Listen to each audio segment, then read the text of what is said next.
ونعوذ بالله من شرور أنفسنا وسيئات أعمالنا من يهده الله فلا مضل له ومن يضلل فلا هادي له وأشهد أن لا إله إلا الله وحده لا شريك له وأشهد أن محمدا عبده ورسوله. يا أيها الذين آمنوا اتقوا الله حق تقاته ولا تموتن إلا وأنتم مسلمون. يا أيها الناس اتقوا ربكم الذي خلقكم من نفس واحدة وخلق منها زوجها وبث منهما رجالا كثيرا ونساء. اتقوا الله الذي تساءلون به والأرحام إن الله كان عليكم رقيبا. يا أيها الذين آمنوا اتقوا الله وقولوا قولا سديدا يصلح لكم أعمالكم ويغفر لكم ذنوبكم ومن يطع الله ورسوله فقد فاز فوزا عظيما.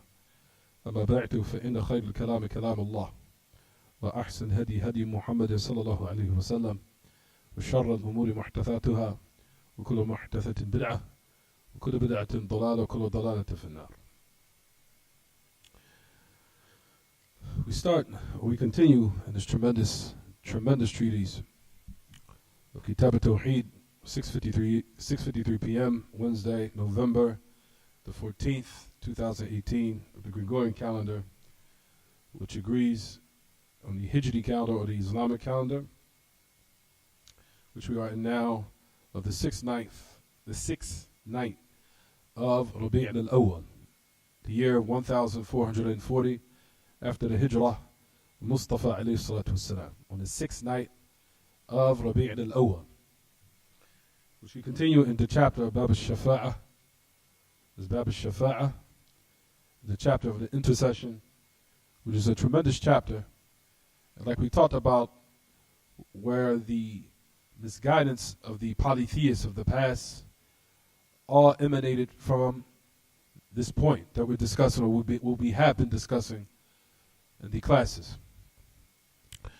Like we talked about before, keep in mind that the mushrikeen, or the shirk, or the polytheism of the polytheists of the past, especially during the time of the Prophet ﷺ, as we mentioned, discussed, we said, Ya ma'ashal ikhwa, it wasn't the fact that they worshipped those deities solely alone, with the belief that they harm or that they benefit. Rather, like we talked about before, where they thought what they were doing was correct, whereas they took those idols and those different types of objects of worship that they associated along with Allah in His worship as mediators and intercessors. So that was where their misguidance emanated from, and that root of their problem started from that. Because we notice, like we said, if you look through all the Quran, Allah talks about and addresses the polytheists with establishing rububiyyah upon them, which is to clearly show in the book of Allah, what everyone, that rububiyyah, as far as its understanding of it, meaning the mushrikeen, how their understanding of it was correct. They did not believe that nothing could give life except Allah, or that anything could give death except Allah, or that no one could provide except Allah. That's the reason why Allah utilized or used in His book that aspect of Tawheed to establish upon the mushrikeen as a proof against them, to let them know that what is correct is to say that if you believe this, then why are you not singling Him out in His worship? So that was the issue. The issue with the mushrikeen was not the fact, like we discussed and said, it was because they solely associated along with Allah partners as far as in the aspect of rububiyyah. It was only in ibadah, in worship. So, being the fact that they took between themselves and those idols, they took between them and between Allah, those mediators and intercessors, which was those idols or people or what have you, you notice that they either took them as we said, shufa'a. Shufa'a is intercessors. So that was the issue. And that is the reason why we said that this chapter is one of the most important chapters in the book of Allah, in the Kitaab At-Tawheed. Also, you'll find the great Imam, Sheikh Muhammad ibn Abdul Wahhab, rahimahullah, talked about the affair of the Shafa'a and Al-Qawaid al-Arba' in the chapter in his other book that is considered the basis of this book, which is more summarized than the book that we have in our hands, which is entitled the four principles. The four principles also discuss about the shafa'ah, to let you know the importance of understanding it. And for one to be misguided in this affair of shafa'ah, he will be from those who have fell into polytheism where they did not expect. Rather, a lot of the Muslims have fell into polytheism in this aspect because of their misunderstanding in this regard of what we're discussing. Is it clear what I'm saying, everyone? So the shafa'ah, like we said, we discuss Allah Ta'ala as we finish the tafsir of the ayat, which is in Surat Ayat al-Kursi. If everyone looks in their books as we discuss Ayat al-Kursi, as we finish explaining the benefits of why it's considered the greatest ayat in the book of Allah, based upon the hadith which is on the authority of Ubay ibn Ka'b radiyallahu anhu Allah. As we talked about, the Messenger of Allah had asked him, what is the greatest ayat in the book of Allah? He said Ayat al-Kursi. We said of the reasons why Ayat al-Kursi is the greatest ayat in the book of Allah. Look in your books, everyone. Find where we are. You can use Cade, you can use his. This is right next on your right side. So you'll find Ayat al-Kursi is the greatest ayat in the book of Allah based upon what we discussed. Or what it contains of Allah Ta'ala being singled out in his worship and all the categories of monotheism. Kitaab everyone. Tawheed al-Rububiyyah wal-Uluhiyyah wal-Asma wal-Sifat. And also not only that, of what it contains of nafi wal-Ithbat, of negation and affirmation, and also what it contains likewise of the categories of the names and the attributes of Allah, which breaks down to two categories, which is al-Sifat al-Dhatiyah wal-Sifat al-Fi'liyah. The categories of the essence of Allah, the characteristics of the essence of Allah, as we discussed, and the characteristics of Allah's actions. And also what it contains, that ayah of negation, where we talked about Allah Ta'ala negates from himself characteristics that necessitate imperfection, such as sleep, unawareness, or tiredness, or exhaustion. Allah Ta'ala negates from himself all these different imperfections, or these different types of discrepancies that does not befit the Creator. Because the Creator, the one who creates, necessitates that he's complete in every characteristic. And he does not have the characteristic of need. For these characteristics of tiredness or exhaustion clearly contradicts the characteristic of what they call ghina. As we discussed last class, likewise. Ghina meaning absolute self-sufficiency and perfection in every aspect, and not having the characteristic of need. So the characteristic of ghina is from the essence of Allah Ta'ala. Meaning Allah is always, it will continue and will never cease to have the characteristic of ghina, meaning all perfect self-sufficiency. So we said, Ya ma'ashal ikhwa, that ayah, Ayat al-Kursi, and the other aspects of the ayah, when Allah negates from himself sleep, or negates from himself exhaustion or forgetfulness, Allah Ta'ala is by the negation of those imperfections is affirming the completeness of what he negated. As we talked about, for example, nisyan or forgetfulness, Allah Ta'ala negates that in order to affirm absolute complete awareness and knowledge of what he negated from himself was what? Forgetfulness. In order to affirm the completeness of what he negated, which is what, everyone? Absolute perfect knowledge and absolute perfect awareness. Allah Ta'ala, every time he negates from himself a characteristic that doesn't befit him, he is affirming the completeness of what he negated. Is it clear what I'm saying, everyone? And that's what you'll find in Ayat al-Kursi also, what it contains of al-Sifat al-Salbiyah, what they call in the affair of what they call al-Asma wal-Sifat. You'll find there's a chapter called when Allah negates from himself certain things because it does not befit the Creator. Meaning Allah negates from himself in things which are in perfection as it pertains to him. For example, as we discuss, Allah Ta'ala negates from himself ghafla, unawareness, or nisyan, forgetfulness, or for example, sleep, or exhaustion, or having children, or for example, having a female companion, All these things necessitate what they call haja, which is a need. Human beings only need what? To go to the bathroom.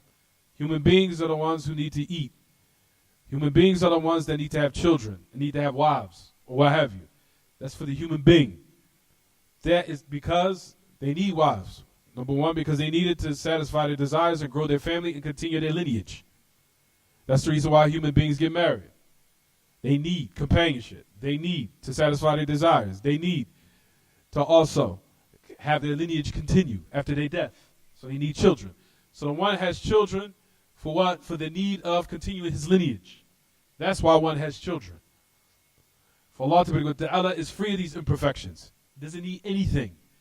He doesn't need the creation. His creation are not his kids or his children. And also, for example, a female companion or having a female partner.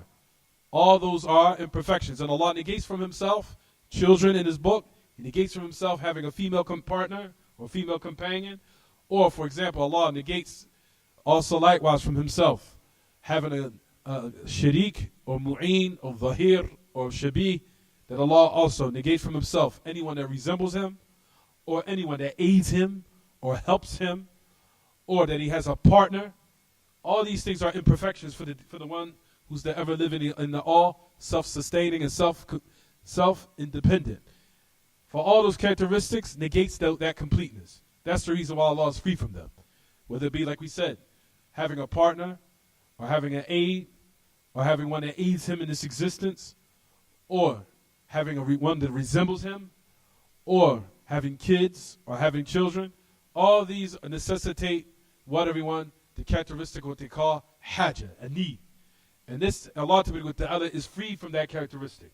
Doesn't have the characteristic of haja because that negates another characteristic, which is absolute perfect self-sufficiency and absolute self-independency and free from any want or need. For we say, Ya ma'ashal ikhwa, that is what Ayatul Kursi has, of all those great characteristics and what Allah Ta'ala negated from himself. Then at the end of the ayah, as we discuss, Allah Ta'ala affirms from himself what? That no one can intercede except by his permission. مَنْ ذَا الَّذِي يَشْفَعُ عِنْدَهُ إِلَّا بِإِذْنِهِ. So Allah Ta'ala now talks about there is an intercession. Allah Ta'ala in this ayah, Ayatul Kursi, if you look in the context of it, you look and go back to the Quran, Allah Ta'ala affirms the shafa'ah here, and in the same context he negates it. So you'll find if you open the Mus'haf, it's not here in your books, you have to go back to the Mus'haf and read the whole ayah. If you go back an ayah before Ayatul Kursi, there's another ayah where Allah Ta'ala says in his book, Ya ayyuhalladhina amanu anfiqu mimma razaqnahum min qabli an ya'tiya yawmun la bay'un fihi wa la khullatun wa la shafa'a wal kafiruna hum adh-dhalimun. That Allah Ta'ala says in the ayah that comes right before Ayatul Kursi. He says, O you who believe, spend. أنفقوا مما رزقناهم من قبل أن يأتي يوم لا بيع فيه.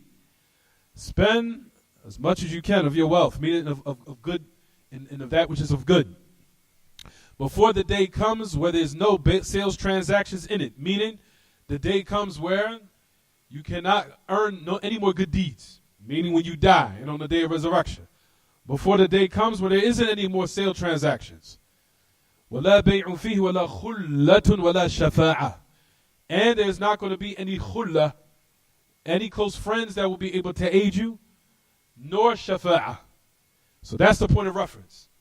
So Allah Ta'ala negates in Surah Al-Baqarah in the same context in which Ayatul Kursi is mentioned. Allah says, there's no shafa'ah. And the kafirun, they are the zalimun. So it's clear in this context of this ayah, who is Allah speaking about? When he negates the shafa'ah, he's talking about the kafirun. So those who will not receive any intercession are the what? Those who are upon disbelief. They will not receive any what? Shafa'ah. وَالْكَافِرُونَ هُمُ الظَّالِمُونَ. And the ayah, or the last part of the ayah, is the indication which shows who Allah Ta'ala is speaking about here in this ayah. Who are the kafirun? Those who have rejected the truth and those who what? Have died in the state of kufr. So then Allah Ta'ala, after negating it, Allah affirms it, which is here in your books here. Allah Ta'ala says in his book, مَنْ ذَا الَّذِي يَشْفَعُ عِنْدَهُ إِلَّا بِإِذْنِهِ. So you notice in the same context of the ayah, there's a what? A negation of the shafa'ah, and there's a what? Affirmation of the shafa'ah. In the same context, in those ayats which are mentioned in Surah Al-Baqarah and Ayat Al-Kursi. So Allah affirms it, then He negates it. Is there a contradiction? As we talked about, discussed last class, what do we say? When Allah negates the shafa'ah, He's negating it for who, everyone? He's negating it for the kafirun, the kuffar. But when He affirms it, He's affirming it for who? He's affirming it for the believers and the people of Ahl Iman, Ahl Tawheed, and the people of the Sunnah. They are the ones that deserve the shafa'ah. However, Allah Ta'ala put quyud on it. He put restrictions on it.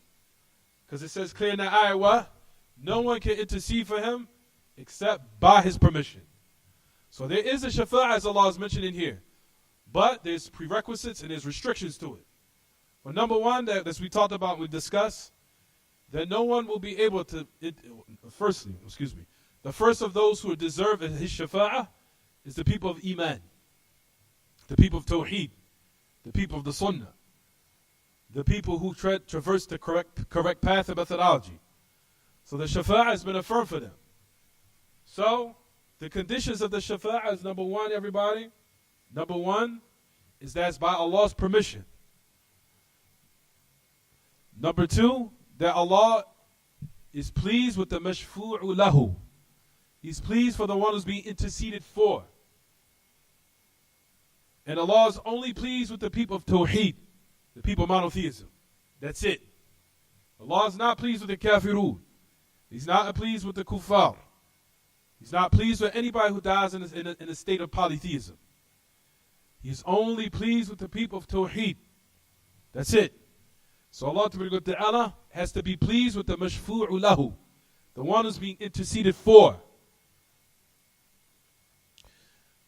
And He's pleased with him.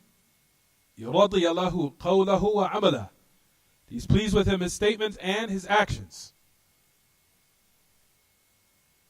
And that only takes place after Allah's permission, as we talk about. And by all means, of course, we know that the one who's the shafi', the one who's interceding, definitely has to be from the people of Iman.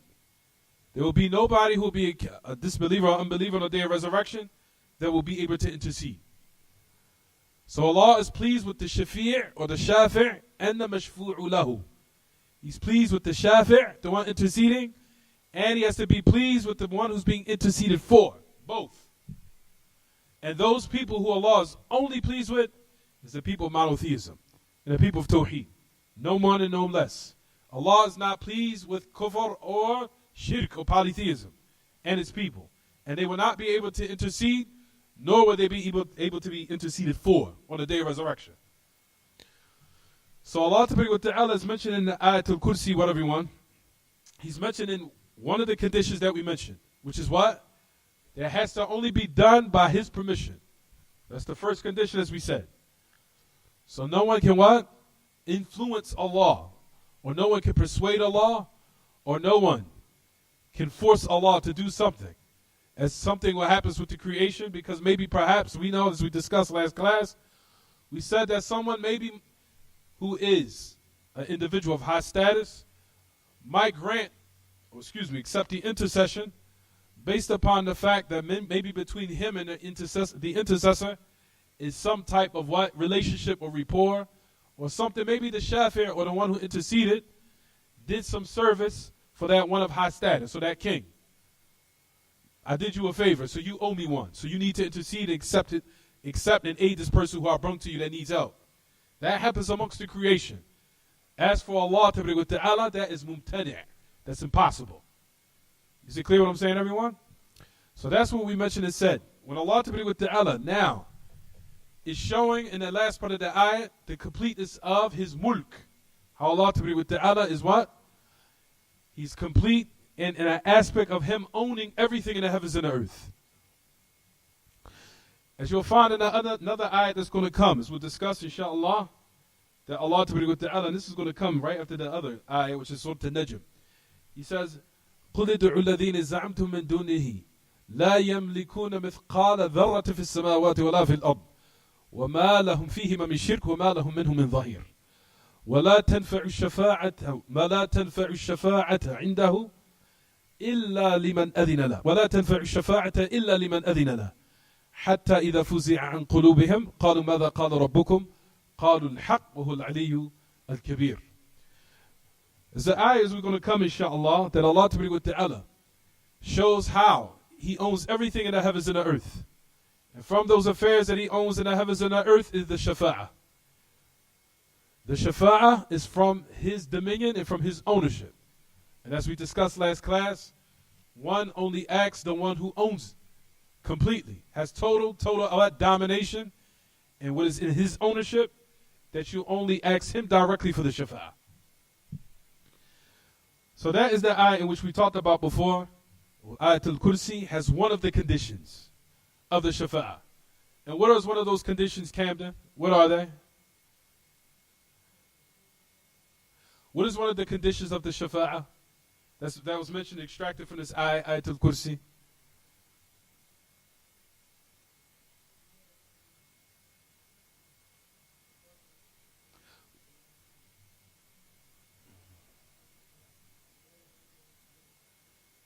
Which means, what's mentioned in the ayah of one of the conditions that the shafa'ah has to be accepted with Allah? That has to be done by His permission. If you notice in Ayatul Kursi, look in your book and focus. It's talking about what? No one can intercede with Him except by His what? His permission. So the first condition is what? It has to be done only by Allah's permission. So that's one of the conditions of the shafa'ah that was mentioned in the ayah. Look in your book and focus. طيب. Now let's move to the next ayah. What's the next ayah say?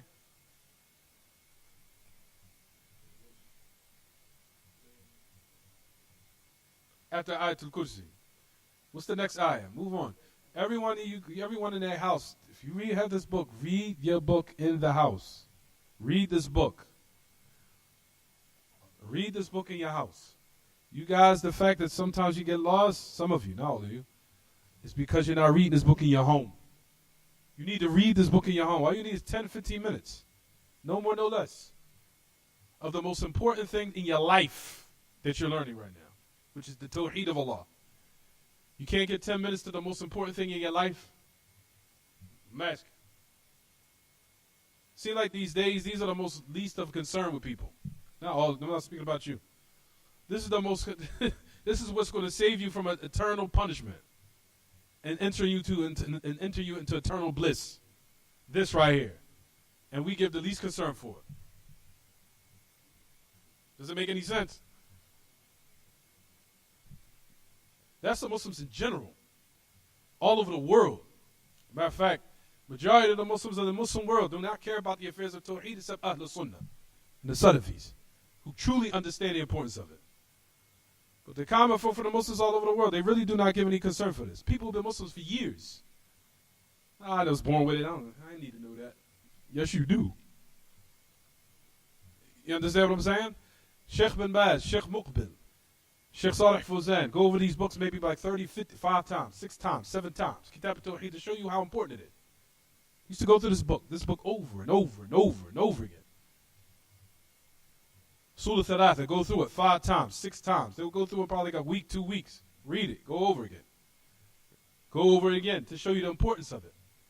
And like I told you, we live in days and times. Not only do they have, so you'll find people out there that have the least concern for it, you'll find people that make war with it. That's to let you know how far the Muslims have gone away from what's correct. You'll find people making war with these books when it's the true deen of Muhammad sallallahu alaihi wasallam. And the true da'wah of the da'wah al-haq. It's the call of truth. And you have Muslims out there that make war with that. And then they wonder why the affairs of the world is in chaos. You're making war with the da'wah of Allah ta'ala. Is it clear what I'm saying, everyone? Take 10 minutes or 15 minutes of your time to read the chapter so you won't be lost. Understand it. And what you don't understand, I'll clarify it in the class because that's my job. It's to what? Explain and clarify, make clear to the best of my ability. Is it clear what I'm saying? طيب. So next ayat, which is in what? Surah An-Najm. Read it, brothers. The ayat before that. How many angels?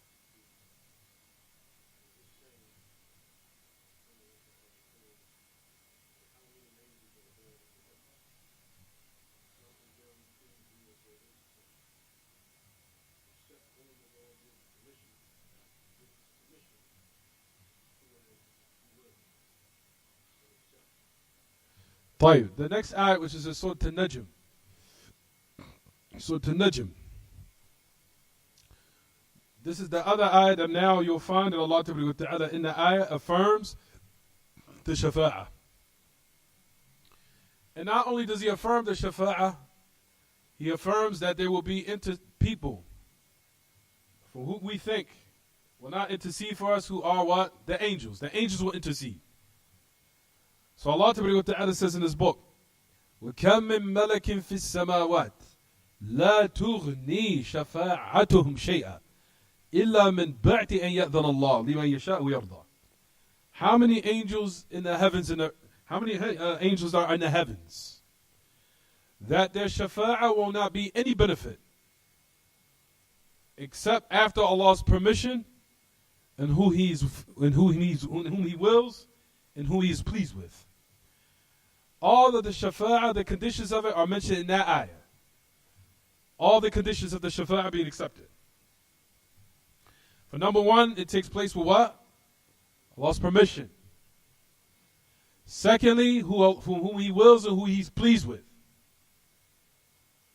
So that's the other condition, right at the end of the ayah. That's the other one. And Allah is only pleased for who, everyone?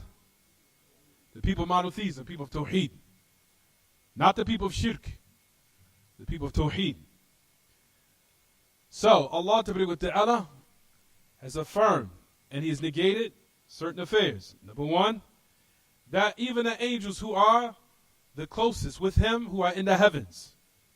For number one, in this ayah, if you ponder on it, Allah says how many angels are in the heavens. It's to let you know, number one, that the heavens are more than one, and that they are above, and that they have inhabitants who are the malaika. Secondly, on top of that, is in an indirect way, it affirms also that Allah Ta'ala is above.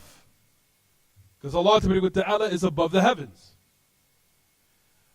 All this you'll find that the malaika are what? Are in the heavens. When Allah Ta'ala has affirmed this, number one is the existence of angels. So Allah Ta'ala in this ayah clearly here is affirming there are malaika. There are angels that exist that we cannot see, as they are from the affairs of the unseen. But they're there. And that Allah Ta'ala is affirming them. And He says that they're in the heavens. Why did Allah Ta'ala now specify angels that are inhabitants from the heavens? Why? Because they are those who are high in status with Him. They are from His devotedly obedient worshippers. And despite of that, they still cannot what? Intercede except by Allah's permission. Even though they are what? Obedient to Him. And you would think that Allah, of course we know, you would think by reading the ayat that Allah will accept their shafa'ah automatically. Right, everyone? That Allah will accept their shafa'ah automatically. And despite of that, Allah subhanahu wa ta'ala is affirming here in the ayat, what everyone? That no one can intercede, even them, no matter how close in status that they are, and no matter how much high level they have with Him. Still, they will not be able to intercede, and nor will it be accepted, except after Allah Ta'ala's permission. And also likewise, as we discussed, and I'll say this again, as we said that the shafa'ah, that the angels will intercede, or that the angels, that they ask forgiveness for certain people who are the people of monotheism, or make dua for them. All this is to show that the angels have what? Comprehension. And that they have intellects. And they have uqul. And that they have what? Understanding and comprehension.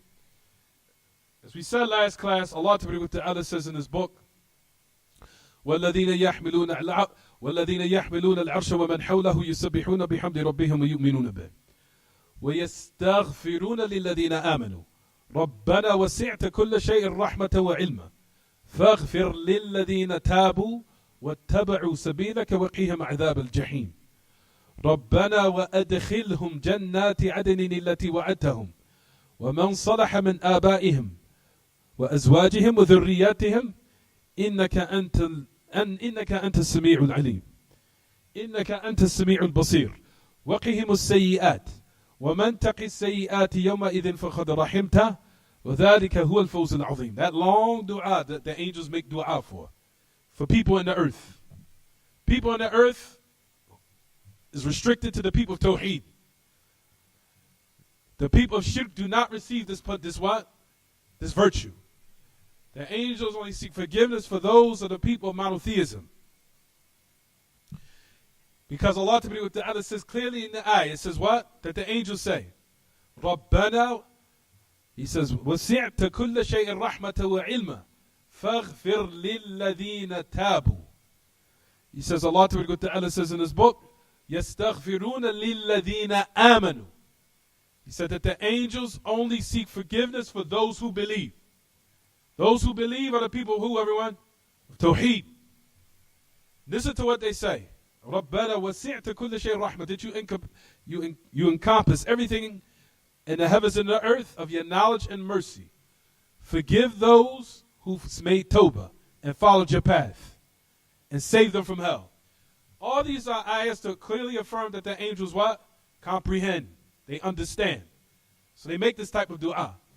Also likewise, Allah Ta'ala also shows in this ayah that they will also intercede, meaning they will ask Allah to forgive certain individuals also on what? On the day of resurrection. Well, we know the hadith of Abdullah ibn Mas'ud. The Prophet ﷺ also mentioned the hadith which is in the Sahihain, that on the day of resurrection, the Prophet ﷺ clearly said in a word, and he said, Shafa'atil malaika, that the angels will what? Intercede. Wa shafa'atil anbiya, wa shafa'atil mu'minun. وَلَمْ يَبْقَى إِلَّا أَرْحَمُ الرَّاحِمِينَ. So the shafa'ah will be from the malaika. In this ayah right here also is affirming that, meaning that their shafa'ah will not benefit except by Allah's permission, in whom He wills and who He's pleased with. So all the conditions of the shafa'ah are mentioned in this one ayah. If you listen to the ayah of Surah An-Najm is the tremendous ayahs that are in Surah An-Najm.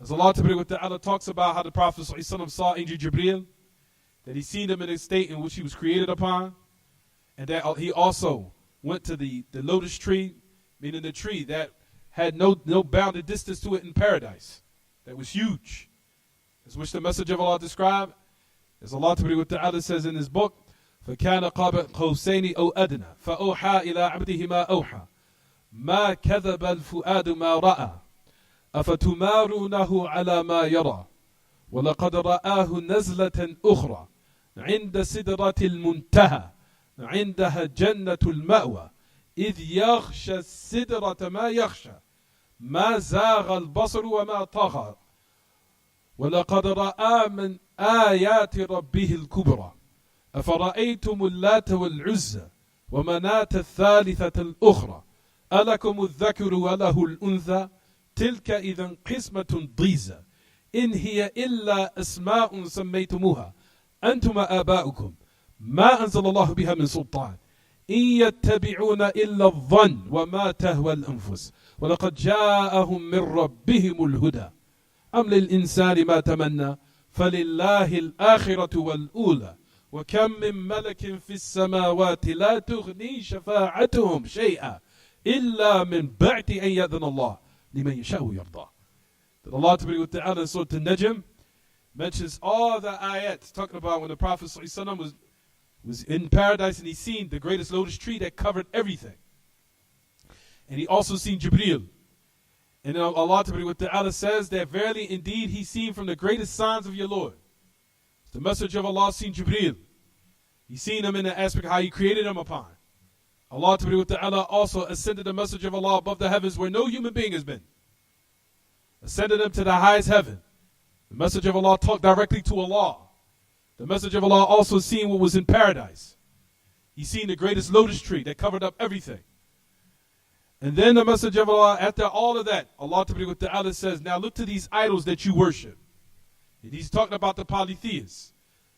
And we already discussed the chapter where it says, أَفَرَأَيْتُمُ اللَّاتَ وَالْعُزَّى وَمَنَاةَ الثَّالِثَةَ الْأُخْرَى أَلَكُمُ الذَّكَرُ وَلَهُ الْأُنْثَى. Does Allah have females and you now claim the males? As you know that you wouldn't even accept this what? This yourself. Because we know during that time they used to hate women. They used to hate what? Females. Rather, they used to find honor that would be all in the males. Because they what? As we know during the time of the Arab, that's what they preferred. They wanted males to what? To fight, to be in war, to be the ones to carry out the what? The money and the wealth and the wars and going out. That it was more honorable to have what? Boys are preferable with them. And the females was something that they what? Totally detest. So they said, Allah said to them, you wouldn't even accept this yourself. How can you give Allah females and you will what? Want the males and you wouldn't even accept if you would want to take the females, but you give Allah the females. He said, this is something that you wouldn't even accept. Then Allah Ta'ala talked about the names of the idols. And then after he finished that, Allah Ta'ala mentions this about what? About the shafa'ah. About the angels, that even their testimony or their shafa'ah or their intercession will not what? Benefit at all. Except after Allah gives permission, and then Allah Ta'ala is what? Is pleased. Not only with the shafi' or the shafi', not only the one who's the intercessor, but the one who's being interceded for. The intercession, as we talked about, Ya Ma'ashul Ikhwa, is only to raise the level of the shafi'.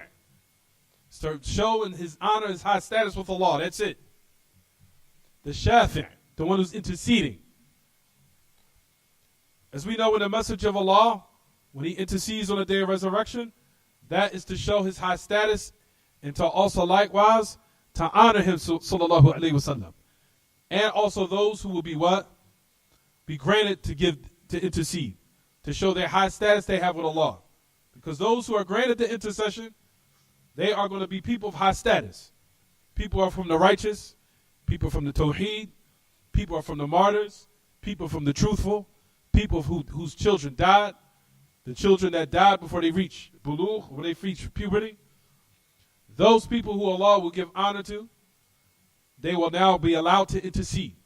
So it's for all the more reason that they're people of Tawheed. And then those who likewise, who shafi' who will be granted, is also likewise have to be for the people of monotheism. So all the conditions of the shafa'ah are mentioned in this ayah. What are they, everyone? What are they, Caden? What are the conditions of the shafa'ah?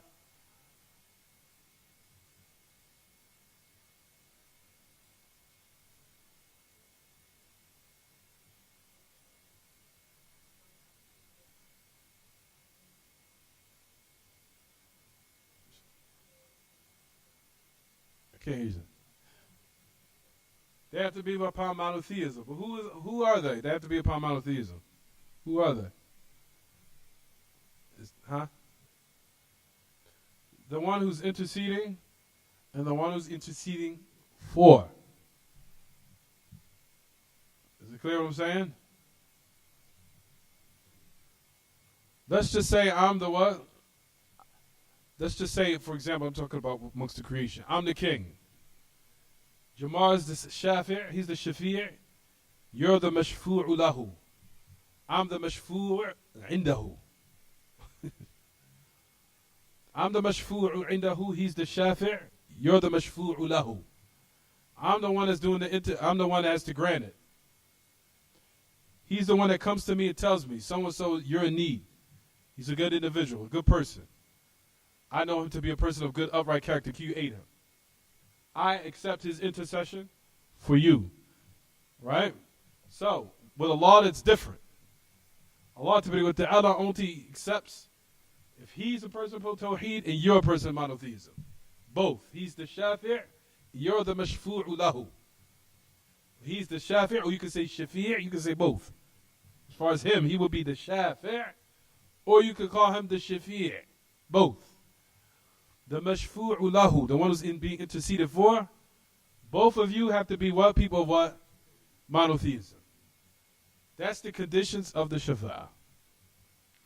Is it clear what I'm saying, everyone? طيب. So now we'll read in what it says, even with Sheikh Salih Fawzan. He said, فَدَلَ عَلَىٰ أَنَّ الْأَمْرَ كُلَّهُ لِلَّهِ وَتُطْلَبُ الشَّفَاعَةِ وغيرها من الله ولا يتعلق على غيره وتصرف العبادة إلا له ولا يدعى إلا هو ولا يجوز اتخاذ الوسائط بين الخلق وبين الله في قضاء الحاجات وتفريج الكربات. He said all this is an indication. When Allah put this in your books, why did Allah Ta'ala put this in his book? For how it's connected with Tawheed, you should guys write this down or write it in your book. Of why this is mentioned in the ayah in this book, to show that Allah has complete ownership of the shafa'ah. And if he has complete ownership of it, then it shall only be sought except from the complete owner of something.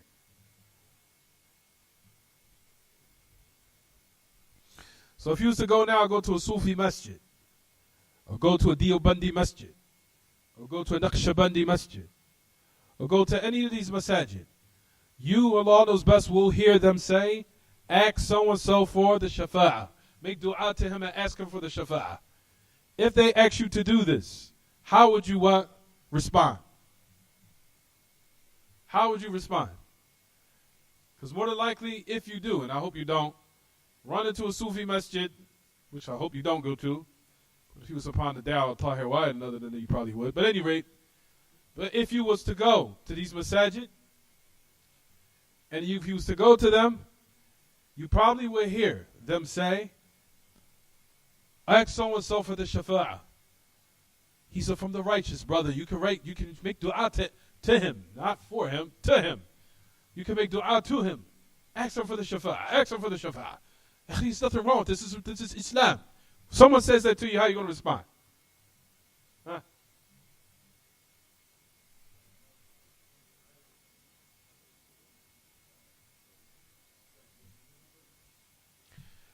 No, firstly, it's only sought from Allah. Okay, patience, brother. Have patience with your brothers. That the shafa'ah is only sought from what? Allah. We don't ask anyone from the creation for the shafa'ah. You probably, they'll ask you, where would you get this from, brother? I've never heard this before. I never heard this. You ever read Kitaab At-Tawheed? And after that, they probably will what? Kick you out. And they probably will what? Hate you. Because they hate Sheikh Muhammad Abdul Wahab and his books.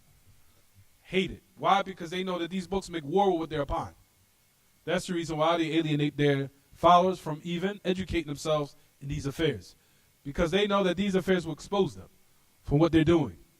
Of falsehood and misguidance and misleading the people. So this is what we're mentioning here. A person would think that this is only for polytheism. This is also relevant to the Muslims. Because the Muslims fall into this.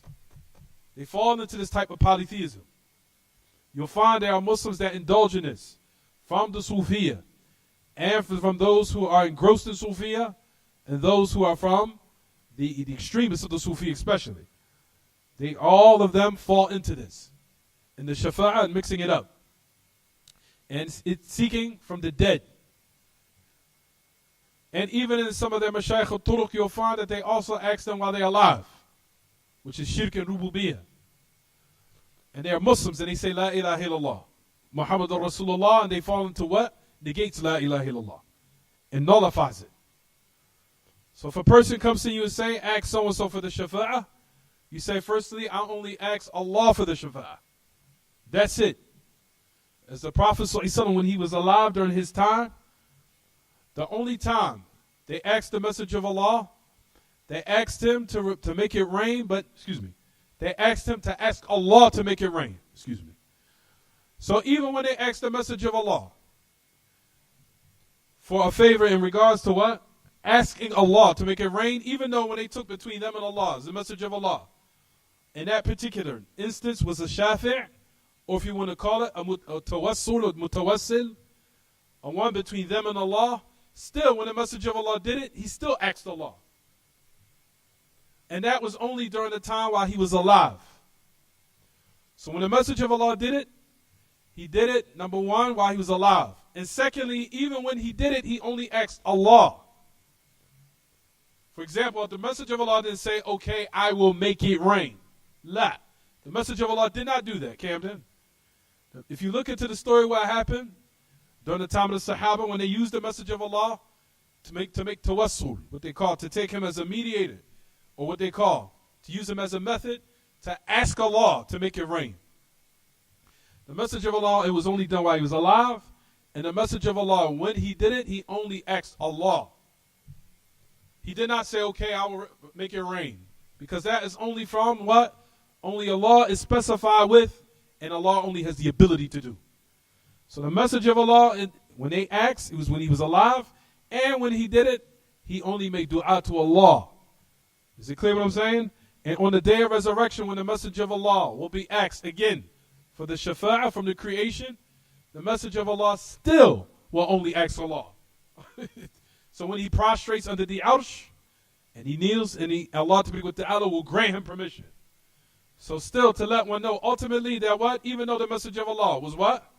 The mediator, or the one in this particular instance, he still was only asked Allah Ta'ala. So ultimately still one has to only ask Allah. No more, no less. Is it clear what I'm saying, everyone? This is the type of hujjah and the arguments that you say to the Sufiya. Say, what's your proof? Oh, the message of Allah was taken as a shafi between them and Allah. You said, first of all, the message of Allah was alive. Number one. Number two, the message of Allah, when he was asked, he still directed his worship to Allah, asking Allah to make it rain, or asking Allah to return the sight to the one who was blind. So this still isn't a proof. So anyone after that comes after the message of Allah ﷺ, that does in contrast to that, then we don't accept it. Because we know that the message of Allah is the one that what? Legislates what's correct for the ummah, for all the Muslims. Anyone that contradicts what he did is rejected. You and I accept this, right or wrong. These are the arguments that you will present to the Sufiya. And if they're arrogant after that, then to you be your way, and to them be theirs. But hey, they have no proof to justify what they're doing whatsoever. It's baseless. Do not be fooled by the long beards that come down. Do not be fooled by the khuf, or the type of tanassuk, or the type of sacred or garments they might wear, and you might be what? Somewhat beguiled and fooled by the henna that they have, or the long beards they might have, or they might have some type of clothes on that you might think, oh, these guys must be really religious. It's all falsehood. And Shaitan knows how to decorate it very well, so you accept it. And then when you listen to their speech, it's filled with misguidance. It's clear what I'm saying, everyone? And don't also be fooled by their manners. Do not be fooled by their akhlaq. It's all tasannu'. It's all takalluf. It's all artificial in order to what? To will you in. That's why it's done. And once they got you, you're finished. But that's how they will you in. They will you in by how they look, and they will you in by what? Their kind, so-called kind behavior. But those guys, they hide what is the most filthiest behavior behind that type of so-called artificial behavior that they manifest in order to mislead the people, to will them in their trap. But they are the ones who are misguided, especially in this affair which we're discussing right now. So like we said, the message of Allah, the shafa'ah, was only accepted while he was alive. He was utilized as a wasila or shafi' while he was alive, and the message of Allah was still directed his worship, asking Allah to make it rain. So what they're saying is what? Is all baseless. Is it clear what I'm saying, everyone? The only type of what's been legislated, of what Shaykh al-Islam, as we discussed this last class, the only type of mediator that's legislated between the creation and Allah after the message of Allah's death is in tabligh al-wahi, was in where we accept the message of Allah as the one who only accepted or only informed the revelation. The message of Allah is the wasila between us and Allah. Meaning, if you do not accept what the message of Allah came with, meaning of the revelation, meaning you become a Muslim, and that type of what they call wasa'il, of the one who's being taken as a mediator, that is what's correct. Not as far as an ibadah, but as far as you accepting the call of what is correct. Because the call of what is correct all came through the message of Allah alayhi salatu wasalam. That is the type of mediation that's acceptable and legislated. not in the affair of ibadah. Is it clear what I'm saying, everyone? If a person does not accept what the Messenger of Allah came with, then he's not even Muslim. If he rejects it, because we know that the prophets and the messengers are our mediators between us and Allah, to tell us what Allah wants from us, and what Allah detests, and what Allah loves. That type of mediation is not an ibadah, meaning ibadah as far as with Allah, to draw close to Allah, but rather as far as in tabligh al-wahi, of informing the revelation, as Shaykh al-Islam mentions. Shaykh al-Islam even says in his statement, I want everybody to write this down, they can. He says, هناك واسطة من أثبتها كفر وواسطة من أنكرها كفر. فالواسطة التي من أنكرها كفر هم الرسل في تبليغ أمر الله تبارك وتعالى. من جحد رسالة الرسول كفر. فالرسول واسطة بين الله وبين الناس في تبليغ الرسالة. أما الواسطة التي من أثبتها كفر فهي جعل الوسائط بين الخلق وبين الله في قضاء الحاجات وتفريج الكربات. هذه من أثبتها كفر لأن الله كفر المشركين في ذلك. Shaykh al-Islam mentions, it says, there is a wasita, there is a middleman. Whoever affirms it, he'll disbelieve. And there's a middleman that if he rejects it, he disbelieves. I'll say it again. There is a middleman. Whoever affirms it, he disbelieves. And there's a middleman. Whoever denies it, he disbelieves. What is he talking about? He goes on to say, for the middleman, for the one who denies it, if he denies it or rejects it, he disbelieves. They are the messengers and the prophets. Why are you not writing this down, Camden? They are the messengers and the prophets. They are the messengers and the prophets in informing the revelation and the command of Allah. What is he talking about? He's saying whoever denies the risala, the messengership of the Messenger of Allah, what, everyone? Disbelieves. Whoever denies the messengership of the Messenger of Allah, what? Kafar. Disbelieves.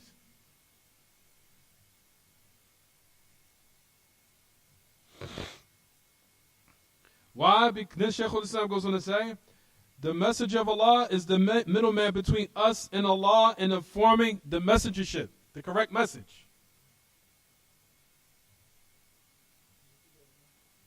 The Messenger of Allah is the middleman, or the middle one, if you want to say. The middle one, not middleman, but middle one. Wasita, the middle one. Between us and Allah in informing Ar-Risala, the message. Informing the message. That's the messenger's message. As for the middleman, or the middle one, between, everyone had that? Now, so what about the other one that we just mentioned? The middleman, that the one who affirms it, he disbelieves. He said, as far as the middle one, who if affirms it, if he disbelieves, then that is the one who has made mediators and intercessors between the creation and Allah in ibadah, in worship, as far as taking care of needs of the creation or removing difficulties from them. So he's speaking about what? Ibadah, worship. Whoever takes a mediator, intercessor between the creation and Allah, a mediator between them and Allah, and these affairs, has what, everyone? Whoever affirms this type of mediator has what? Disbelieved. Similar to what the Christians do, exact same thing. The Muslims follow the Christians in this regard. You'll find that the Christians was beguiled and fooled by shaitan, where they what? They direct their worship to Isa, to Jesus the son of Mary. They say, to the point you'll find in some of their churches, they say he's Lord. Or you'll find them, they say you can't go through the Father unless you go through the what? It's the same thing. You took between you and Allah what? A mediator, intercessor, in that affair of what? Worship.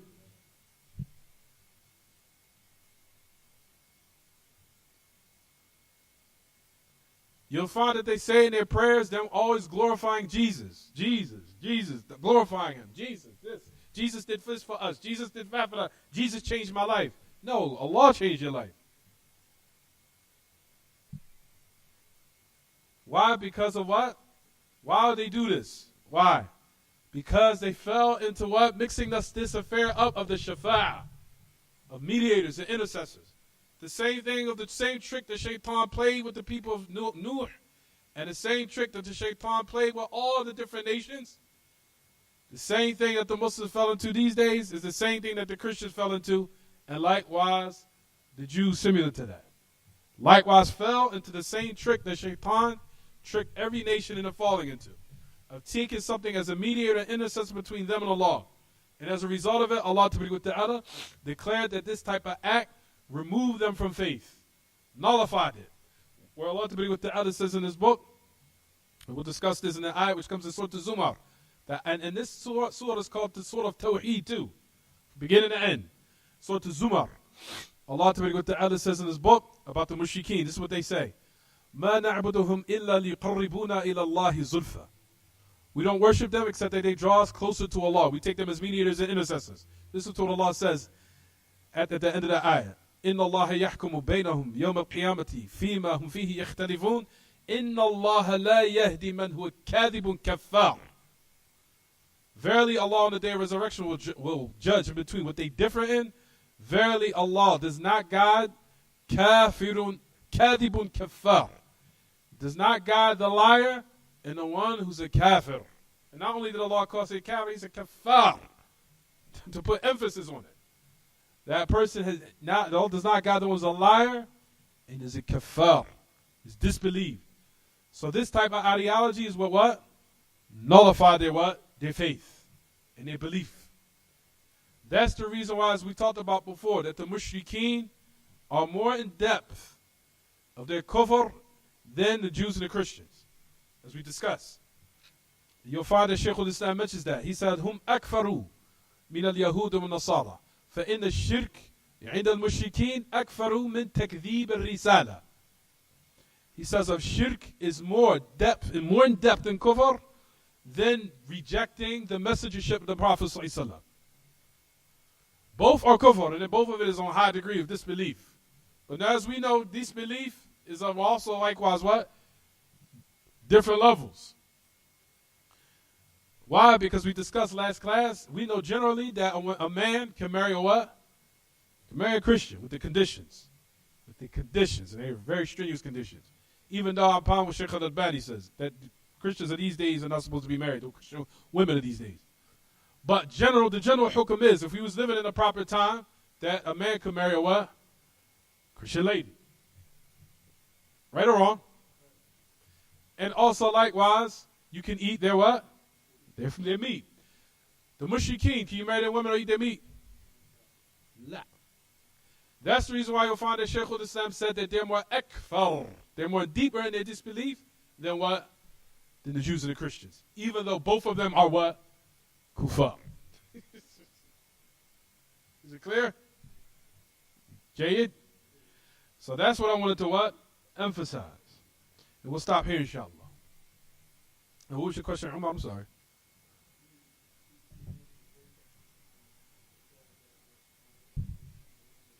And I want to put emphasis on that. I am on clearly on the position that the Christian women of these days are not to be married. I am on that position strong of these days, of the Christian women of these days. What Shaykh al-Albani brought numerous evidences until I was muqtadi', that I was actually convinced. Until he brought some very strong evidence of why the women of the Christian women of the book these days are not to be married. He brought some strong evidences. He said of these days. But he said, but nobody's rejecting the hukum of what Allah has what? Has mentioned in his book. The general hukum is that Allah has made their women halal, that a Muslim man can marry Christian women, generally, which is mentioned in the book of Allah. But it has those conditions on it, and we know those conditions are from that ihsan, that they have to be chaste. And there's other conditions for it, which we'll discuss, inshallah. How many men that marry Christian women these days marry a woman that's chaste? Except that they probably fell into something with her before they marry her. Because the majority of Christian women these days will not marry you unless you what? Unless you be intimate with them. Am I right or wrong? The majority of them will not marry you unless they what? Test the waters with you first. Once they've done that, that has nullified their chastity. It's not chaste anymore. And on top of that, also likewise, other things that I have discussed and I've called overseas. I remember I called Sheikh Arafat al-Muhammadi years ago about this. He said, especially with a woman, Christian woman, I remember I was talking to him on the phone about this. I asked Sheikh Arafat al-Muhammadi. He said, especially if you find Christian ones not practicing, that definitely totally nullifies. Like, for example, one Christian lady, she just say, I'm Christian. He said, that's a mulhida. He says, rather she takes the hukam of a woman who's a mulhid. A woman that just says, I'm Christian, but she doesn't do anything. Well, I'm still Christian, but doesn't do absolutely anything. Doesn't do nothing, just sits around, weaving her hair. All he said, that's a mulhida. He said, that's a woman that's definitely upon polytheism. That's even further away, even though she might affirm or testify that she's a what? Christian. The point of the matter I want to say to everyone is, firmly, if one wants to look at my evidence and proof, I'll bring it. But the women, or the Christian women these days, are not to be married. The Christian women these days, these times, he says, are not befitting to be married. Even though if we was in a more ideal time, where there were women that were chaste and covering, because we know that Christians during the times of old, they used to cover. They used to cover up their bodies. They didn't used to wear tight clothes or clothes that exposed their private parts and things of that nature. It was totally different. They used to care about their chastity. They used to care about whether or not they took their virginity was removed out of a marriage or not. They used to care for those affairs. They used to have a lot of honor in regards to those matters. These days and times, what's going on out here in America, I'm sure you see that's totally the what? The opposite. Am I right or wrong, everyone? طيب تفضل يا عمر.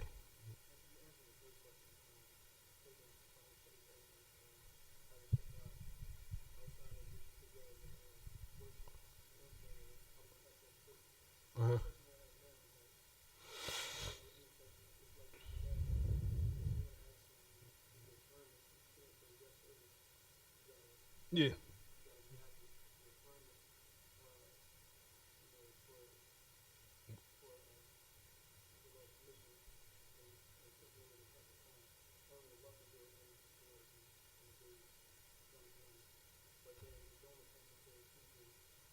There's disbelief. No, we say that the shafa'ah, we'll discuss this is coming up. We said we have shafa'ah that's negated, which is the shafa'ah which is shirkiyah, shafa'ah of shirk. And we talked about that breaks down. I'm going to discuss this again, of two types. Shafa'ah that's negated is of two types. You have a shafa'ah that is for the kuffar, that's not accepted, that's negated. And you have the shafa'ah, you have also the shafa'ah of shirk, of polytheism.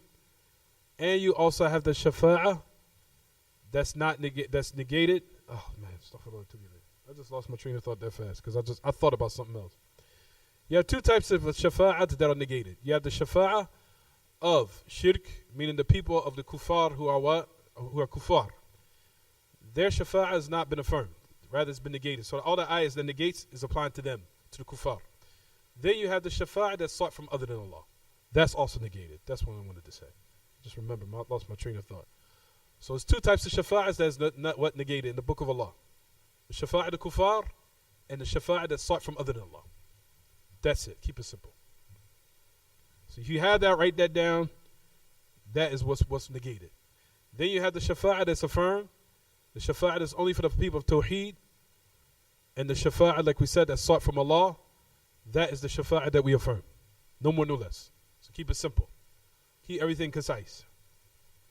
All that we're going to go over. I'm going to go over it again next week in South Philadelphia.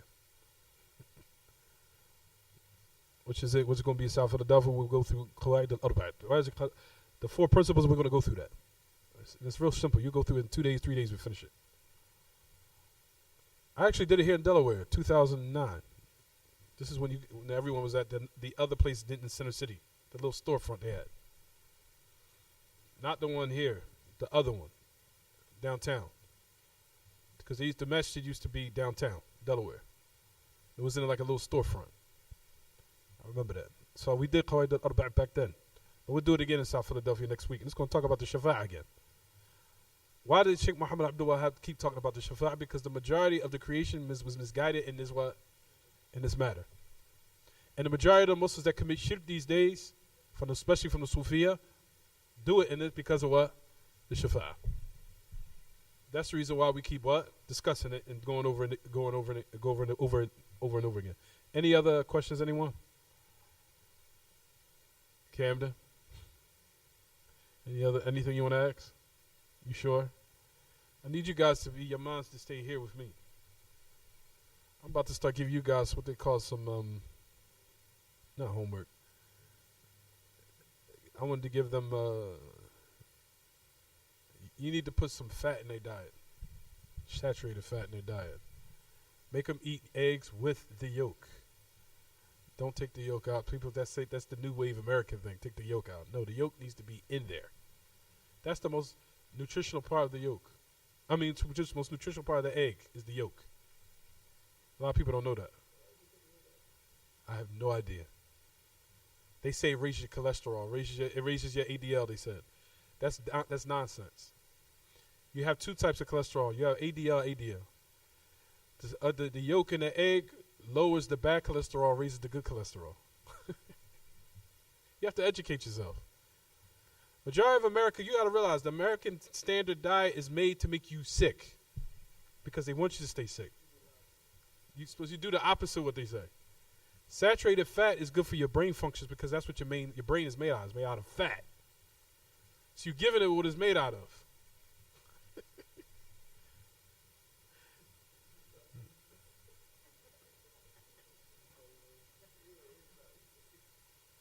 No, eat eggs is one of the most nutritious things you can eat, especially get the organic pasture-raised eggs.